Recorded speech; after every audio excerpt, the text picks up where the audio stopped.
Read the Bible every day, pray every day. Don't make any decisions too harshly or too quickly without first considering God about it.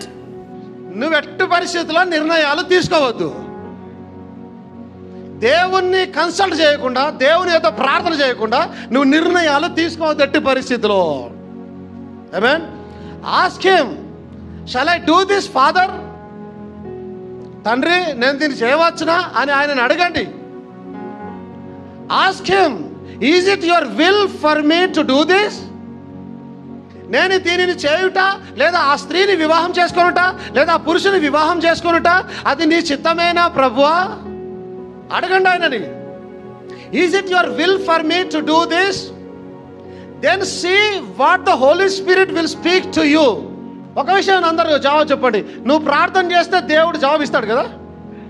మనం ప్రార్థన చేస్తే జనరల్గా రోగం కొరకు ప్రార్థన చేస్తే జవాబు ఇస్తున్నాడు, అవునా? ఫైనాన్షియల్ ప్రాబ్లం కొరకు ప్రార్థన చేస్తే జవాబు ఇస్తూ ఉన్నాడు, అవునా? పిల్లల భవిష్యత్తు కొరకు ప్రార్థన చేస్తే జవాబు ఇస్తూ ఉన్నాడు.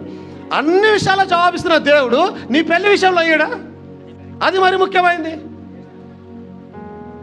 అప్పుడు చూడు పరిశుద్ధాత్ముడు నీకు ఎలా జవాబిస్తాడో, నీలో ఎలా మాట్లాడతాడో. Amen. He might not give you a vision. చాలా జాగ్రత్త ఈ మాటల్ని, చాలా జాగ్రత్త. ఆయన నీకు ఒక దర్శనం ఇయ్యకపోవచ్చు. పాతకాలంలో దేవుని చిత్తం తెలుసుకోవాలంటే ఊరిం తుమ్మిం ఉండేది, ప్రవక్తలు ఉండేవారు, దర్శనములు కళలు ఉండేవి. సౌలుకు కళల ద్వారమునైనను దర్శన ద్వారమునైనను ఉరిమి తుమ్మిమి ద్వారానైనను దేవుడు ఆయనతో మాట్లాడకపోవటం వలన ఆయన మంత్రగత దగ్గరికి వెళ్ళిపోయినాడు. ఆ పాత నిబంధనలో దేవుని చిత్తాన్ని కనుగొనటకు ఆ ఉరిమి తుమ్మిమును యాజకుడు వేసుకునేవాడు. ఆయన ఎప్పుడైతే ప్రార్థన చేసే ప్రభా ఇది నీ చిత్తమా అని అంటే, వాక్యపు వెలుగు ఆ వస్త్రాల మీద పడి ఎప్పుడైతే వెలుగు చిమ్ముతుందో దాని అర్థం నువ్వు ముందుకు వెళ్ళొచ్చు అని. ఒకవేళ అక్కడ వెలుగు ఏమి రాకపోతే దాని అర్థం నువ్వు ముందుకు సాగడానికి ఆ దేవుని చిత్తం కాదు, వెళ్ళకూడదు అని. ఇప్పుడు కొత్త నిబంధనలు వచ్చిన తర్వాత చూడండి, he might not give you a vision. నువ్వు ప్రార్థన చేసినప్పుడు నీకు ఒక విజన్ ఆయన ఇయ్యకపోవచ్చు, but he will speak in some way to you. ఏమంటే అందరు వింటున్నారా? దేవుడు ఏదో ఒక మార్గంలో నీతో మాట్లాడతాడు. జాగ్రత్తగా ఈ మాటలు, చాలా ఇంపార్టెంట్ థింగ్ ఇది ప్రార్థన. ఏదో ఒక విషయంలో నీకు దర్శనం ఇవ్వకపోవచ్చు, కానీ ఏదో ఒక విషయంలో ఏదో ఒక మార్గంలో దేవుడు నీతో మాట్లాడతాడు. To let you know if you will be sincere and ask him. నువ్వు అడుగుతున్న దాంట్లో యథార్థంగా ఉన్నావా లేదా అనేది చెక్ చేయడానికి ఆయన చేస్తాడట దాన్ని.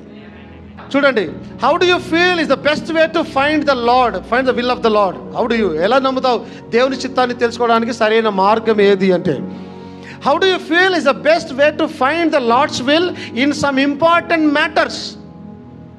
ఒక ప్రశ్న ఆయన అడిగినప్పుడు, ఇంపార్టెంట్ మ్యాటర్స్లో అడిగినప్పుడు ఆయన అంటాడు, I tell you dear friend, the best way to find the will of God in some important matters is prayer. ముఖ్యమైన విషయాలలో దేవుని చిత్తాన్ని తెలుసుకోవడానికి గల ఒక విషయం ఏంటంటే ప్రార్థన. ఇప్పుడు వివాహము చాలా ముఖ్యమైనది.